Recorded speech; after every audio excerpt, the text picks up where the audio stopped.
¿Qué tal? ¿Cómo están, amigos y amigas de esta comunidad? Como siempre, un gusto, como siempre, un placer que nos acompañen.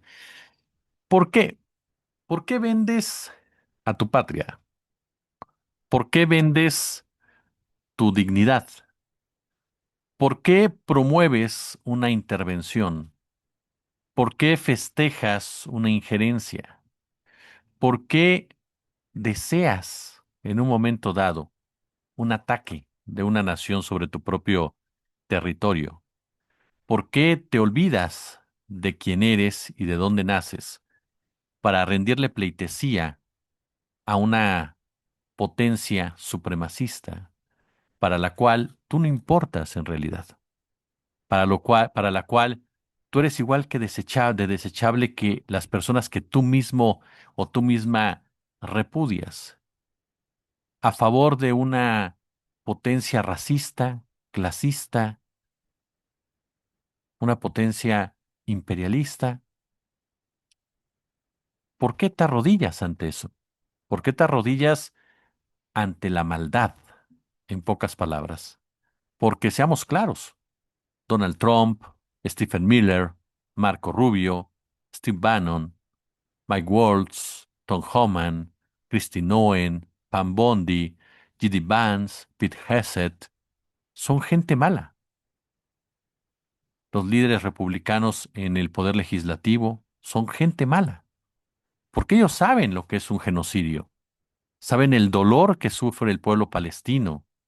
Saben que tienen al pueblo palestino en condiciones totalmente infrahumanas. Saben el dolor que provocan con las sanciones económicas a diversas poblaciones, entre ellas la propia venezolana. Saben lo que pasaría en México si Estados Unidos entrara. Saben el dolor que provocan las acciones esclavistas de Estados Unidos en el continente africano. Saben perfectamente la maldad que hay detrás de un grupo de personas que abiertamente dicen aquí lo que importa es el dinero y que nuestra blanquitud sea la dominante. Son los mismos que si hubieran vivido en el mundo en el año de 1939, hubieran deseado que Hitler cruzara el océano y llegara al territorio mexicano. Pero la pregunta es, ¿por qué? ¿Por qué lo haces? Y hay diferentes razones, si usted me lo permite. Y hay diferentes contrastes y vamos a hablar de ambas partes. Porque por el otro lado, hay gente en la calle, en Venezuela, en Argentina, en Brasil, en Colombia, en España, en Italia, en Alemania, en Francia, en México, que dice todo lo contrario, en Australia, en Austria, que dicen Yankees go home, no te queremos aquí, vete con tu imperialismo a otro lado, que repudian al imperialismo estadounidense y que están dispuestos y dispuestas a poner el cuerpo ante lo que se venga por parte de los Estados Unidos, que sin duda alguna se teme lo peor por las mismas acciones y actitudes de estos sujetos, de estos supremacistas. Están los dos contrastes, pero entraría por ahí. ¿Por qué? ¿Por qué vendes tu patria? Y podemos irlo analizando, si ustedes me lo permiten, con las diferentes secuencias.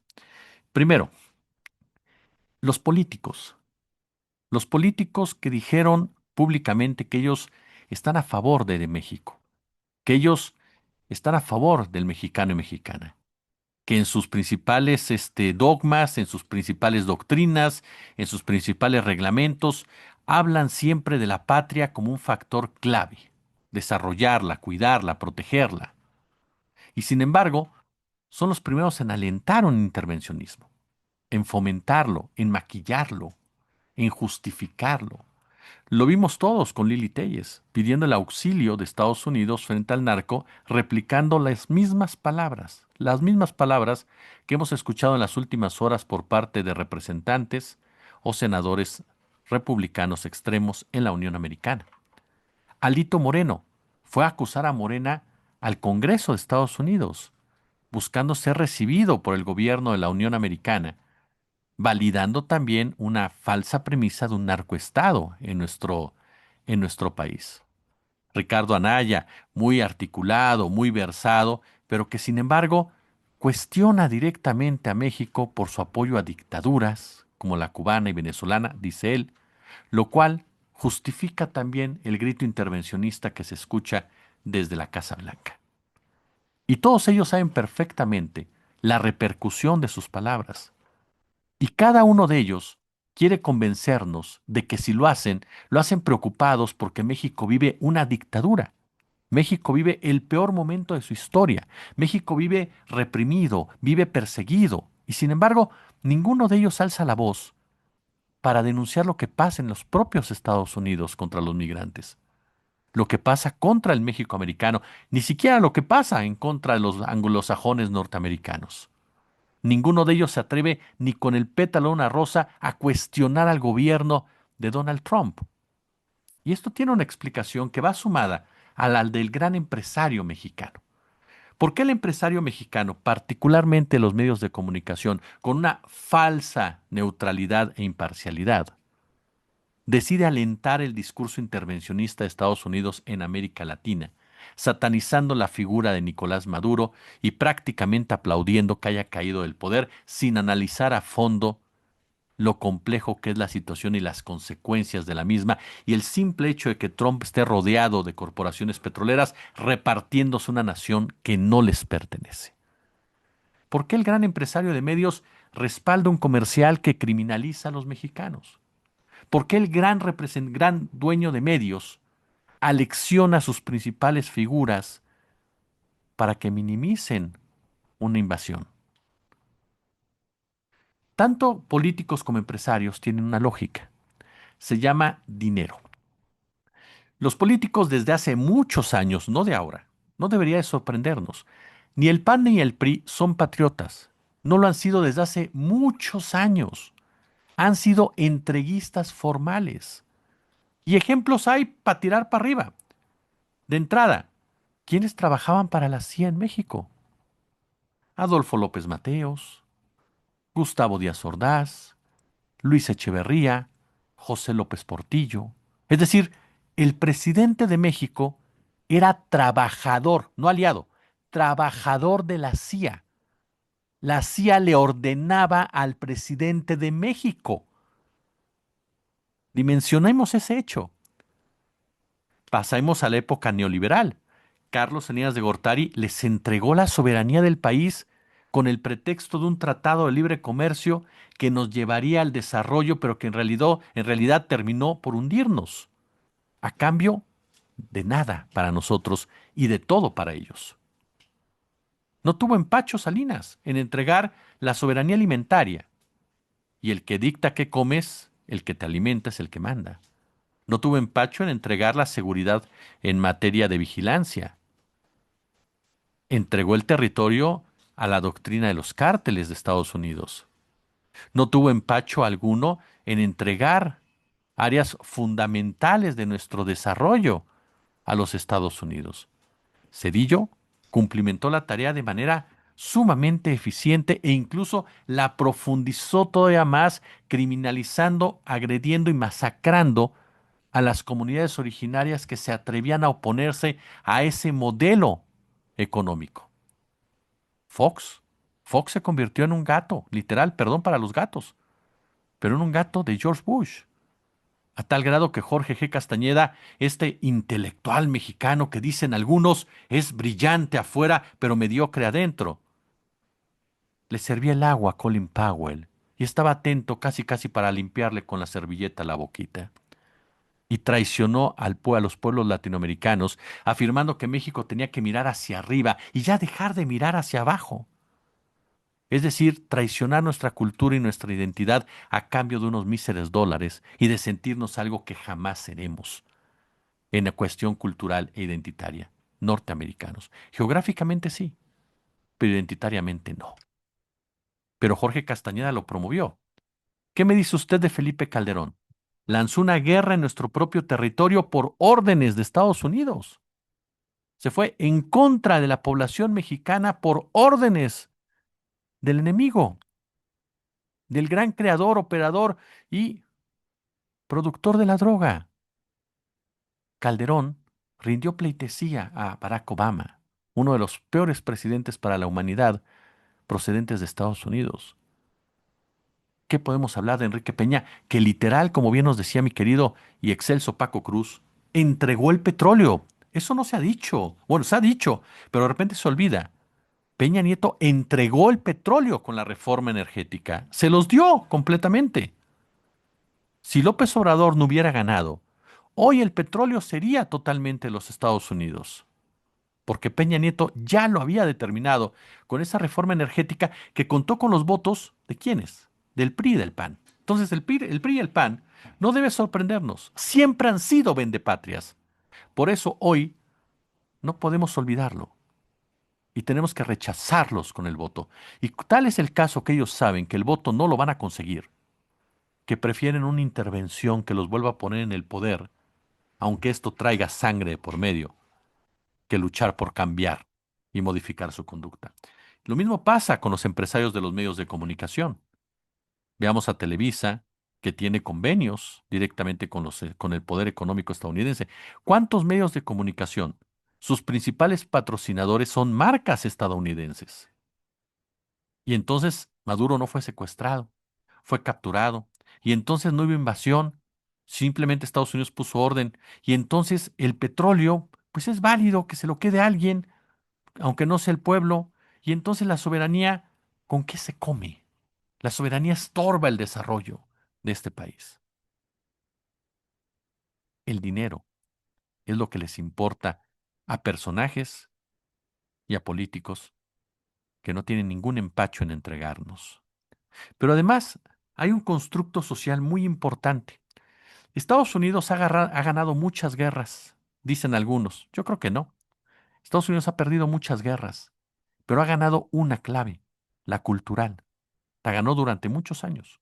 Logró crear esta idea y este concepto que ellos eran una democracia sólida, que ellos eran el ejemplo de modernidad, que todo lo que se hacía en Estados Unidos estaba bien hecho, que todo lo que se hacía en Estados Unidos era precisamente la referencia y el ejemplo que debíamos de seguir. Su sistema judicial, su sistema policíaco, su ejército, sus deportistas, su clase política, por supuesto. Todo gracias a ese enorme poder de Hollywood, a ese enorme poder literario, a ese enorme poder televisivo que penetró como la humedad en la psique de muchos ciudadanos, que de repente se avergonzaban de traer marcas locales, por ejemplo, y que entonces tenían que buscar una marca extranjera que les diera identidad. De repente, una televisión era mejor. ¿Por qué? Porque le habían hecho una marca gringa, una marca en inglés, sin haber tenido siquiera el tiempo de haber revisado si esto era cierto. En pocas palabras, todo lo que hiciera Estados Unidos estaba bien, porque además Estados Unidos los convenció de otra cosa. No hay alternativa. Aquí lo hemos platicado muchas veces. En la cuestión de la manipulación narrativa en los medios, algo que te enseñan es que cuando tú construyes ese concepto de que no hay alternativa, derrotas a un pueblo mentalmente, derrotas al enemigo, porque cede, ya, no lucha simplemente y se deja llevar, normaliza, legitima, y eso, por ejemplo, fue algo que hizo Calderón en los medios con la guerra contra el narco y el poderío de los narcos. Por eso es que el poderío de los narcos juega un papel determinante en el control social, porque te hacen creer que el capo y el cártel son indestructibles completamente. Están por encima del Estado, dicen algunos, porque de esa manera legitiman a los que verdaderamente operan ese negocio. Y aquí hay un detalle más que es fundamental en toda esta discusión. Desde niño te van convenciendo que el ser güero de ojos verdes es superior al resto. Eso es un supremacismo racial en toda la extensión de la palabra. Y así fueron colonizando a mucha gente, a muchas personas que hoy están convencidas de que México necesita la tutela norteamericana para poder resolver los problemas sin querer ver que los problemas los origina el propio Estados Unidos. que Estados Unidos es el gran villano de toda esta historia. Sobre todo un sector de la clase media alta y de la clase alta que tienen el dinero, que tienen el poder, que tienen los métodos de producción y que por eso los ponen literalmente al servicio de la nación invasora.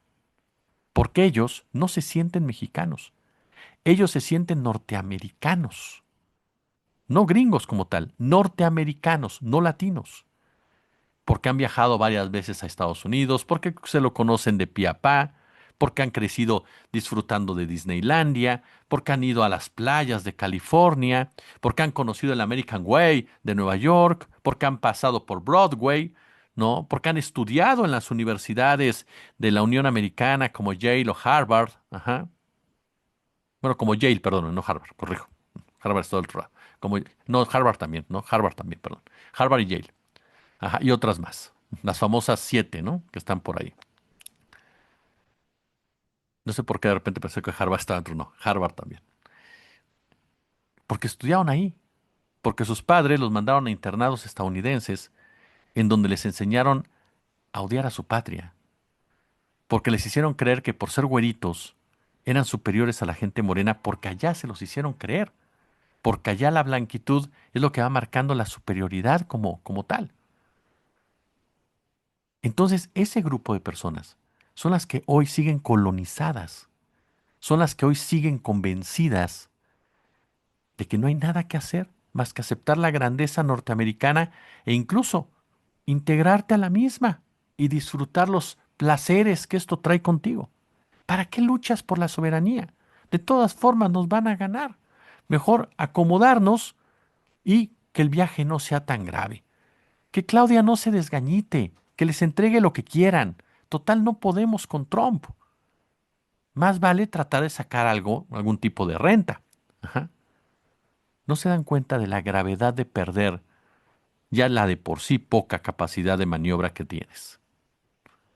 Pero no se quieren dar cuenta porque no quieren aceptar que toda su vida ha sido un verdadero delirio de inseguridades, de inferioridad, de sentirse menos que el resto, de creer que el dinero y el color es lo que los hace especiales. Porque eso es lo que te dicen del otro lado de la frontera. El otro lado de la frontera está basado en eso. No está basado en aspecto cultural. La cultura en Estados Unidos, del régimen gobernante de Estados Unidos, es ese, el dinero, ajá, el color de piel. Y eso lograron trasladarlo a esa clase social mexicana. Por eso esa clase social mexicana hoy prefiere estar del lado de una invasión estadounidense. Y eso no los justifica, no los estoy justificando, ¿eh? Los estoy evidenciando. Y también les hago un llamado, sin ser yo nadie para eso, que empiecen a pensar que no son parte de Norteamérica, geográficamente, pero no, no identitariamente. Ni siquiera son parte del grupo de poder cercano al poder mismo. Son, igual que el resto de nosotros, desechables. Son los polcos, quieren ser los polcos nuevamente, esos que lucharon a favor del ejército estadounidense por órdenes de una iglesia que trataba de detener cualquier tipo de gobierno que afectara sus intereses. ¿Quieren ser los mexicanos que abrieron la puerta en el norte para que entraran? ¿Quieren ser los que cedieron sin pelear Veracruz? Entiendo que no se trata de enfrentarse militarmente a alguien, hablo de culturalmente, porque eso es lo que va a mantener a un pueblo siempre alentado y con la cabeza alta, su cultura, su identidad, el saber quién es en el mundo. Y esa parte colonizada que hay en México, que no son pocos, son millones, tiene que darse cuenta que su lugar en el mundo es de este lado de la frontera, no de aquel lado. Puede ser antimorenista, puede ser crítico de Sheinbaum, crítico de López Obrador, esa es otra cosa. Hablamos ahora sí de una invasión en contra de lo que eres en realidad, que es ser mexicano, aunque no te guste. Ese es un punto que deberíamos de ir entendiendo, porque no se trata aquí, como dirían algunos perdidos, del pobre bueno y el rico malo, no. Pero da la casualidad que muchos mexicanos y mexicanas que sí tienen esa identidad, la tienen porque son familiares de migrantes, Migrantes que les han dicho por qué se fueron de aquí y les han enseñado el amor desde los Estados Unidos hacia México. Gente que ama su país, gente que ama su territorio porque vive de él, gente que aprende a amar su terreno, gente que aprende a sentir cómo le vibra el corazón cuando ve la bandera nacional ondearse, porque se saben mexicanos. Gente que todos los días toma el microbús, que todos los días toma el metrobús, que todo el día toma el metro, que todo el día conoce la realidad de un país, porque la vive cotidianamente y porque sabe bien el riesgo que existe a que otros vengan a decirnos qué hacer de una manera tan descarada y brutal. No se trata de ricos contra pobres, se trata de aquellos que saben muy bien el peligro de los gringos y aquellos que saben muy bien quiénes son y los que no saben quiénes son. Cuando tú respaldas una invasión de esta naturaleza, ya lo decíamos, hay grupos que lo hacen por dinero, hay grupos que lo hacen por poder, pero hay grupos también que lo hacen porque están colonizados.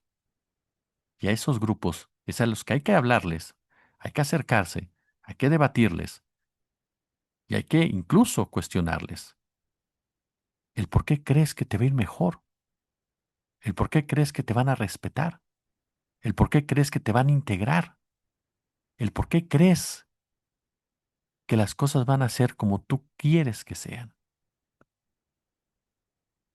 Esos grupos colonizados son sin duda alguna una de las principales herramientas para abrir la puerta a la traición en nuestro país. Hay grupos también en la milicia que están convencidos de que son parte de un comando norte y que tienen que responder a las órdenes ejecutoras de ese comando norte, más allá de las órdenes de una soberanía nacional. Por eso es tan importante lo que pasa en las calles, ¿sabe? Que haya un grupo, miles de mexicanos en la calle manifestándose en contra del imperialismo. Es la contraparte. Es ese grupo de mexicanos que saben quiénes son, que saben de qué lado deben de jugar, que saben que más allá de quién sea un partido político o no, no puedes permitir un imperialismo en ningún momento. Ajá. Porque ese imperialismo te derrota no solamente como país, sino a ti precisamente como individuo. Los intelectuales, vea usted a los intelectuales, a Héctor Aguilar Camín, Jorge Castañeda, Héctor de Mauleón, periodistas como Ciro, Loreta, Azucena, gente que se cree una clase alta o vive dentro de esa clase alta y por lo tanto todo lo demás le genera un repudio. Gente que de verdad siempre ha aspirado a convertirse en ese reflejo de Estados Unidos, pero no pierdan el tiempo. Estados Unidos son criminales de guerra. Estados Unidos son brutales asesinos. Me refiero a los políticos y al poder. Eso es Estados Unidos. ¿A eso te quieres parecer? Me diría uno de ellos, que no voy a decir su nombre, pero me lo dijo en persona, son los ganadores y la gente siempre busca a los ganadores. Vale la pena ganar sin principios. Vale la pena ganar sin valores. Hoy el mundo, hoy el mundo disputa un segundo round frente a los fascistas. Los fascistas no fueron derrotados, perdieron momentáneamente, pero se aglutinaron en Estados Unidos y desde ahí llevaron a cabo una andanada mucho más violenta en contra del mundo, mucho más planeada y mucho más extensa. Ese control mediático de Hitler y Goebbels se replicó desde el propio Estados Unidos a todo el planeta, sumamente exitoso, sin duda alguna, porque entendieron que el control económico y el control de la narrativa era lo que les iba a permitir ubicarse en una posición como la que tienen ahora. Pero da un pequeño detalle que vale la pena entenderlo. Fueron derrotados, y fueron derrotados por una humanidad que decidió no quedarse sentada. No es fácil, nadie dice que va a ser fácil, pero hoy la humanidad tiene, y frente a sí, el momento clave de su propia sobrevivencia. Se les detiene o nos someten a todos, y entonces sí, el mundo entrará en un periodo muy oscuro, porque le voy a dar un detalle simplemente que me parece que es determinante.